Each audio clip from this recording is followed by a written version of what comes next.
Raise کیا ہے.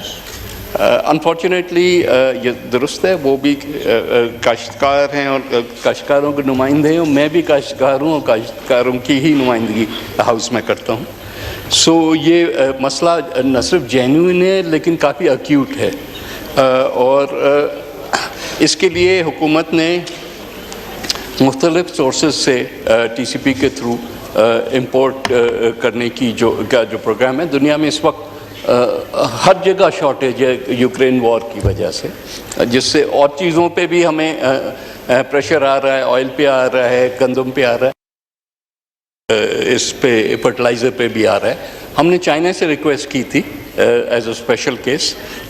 China پہلے تو وہاں سے این او سی حکومت سے نہیں مل رہا تھا، اب وہ منسٹریل لیول پہ اس کو ٹیک اپ کیا تو انہوں نے این او سی اب دے دیا، اور ان کی جو شپس ہیں وہ آہستہ کر کے وہ کارگوز ہمارے پاس آئیں گے. وہ جیسے ہی آنا شروع ہو جائے گی تو مارکیٹ سے یہ شارٹیج ختم ہوگی.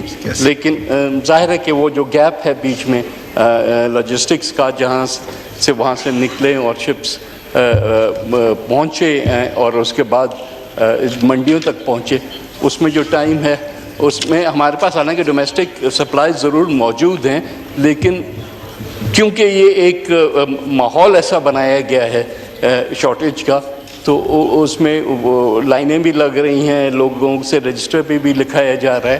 میں چاہوں گا کہ ہماری جو پروونشل گورنمنٹس ہیں وہ اس چیز کا نوٹس لیں، اور جو اویلیبل ہمارے پاس کھاد ہے وہ کم از کم کاشتکار کو مہیا ہو، اور پیچھے سے سپلائیز جو ہیں وہ آ رہی ہیں، اور یہ شارٹیج ایز سچ ریئل نہیں ہے لیکن کریٹ ضرور کی جا رہی ہے، اس پہ کچھ ایکشن کی ضرورت ہے. آنریبل سردار ایاز صادق صاحب.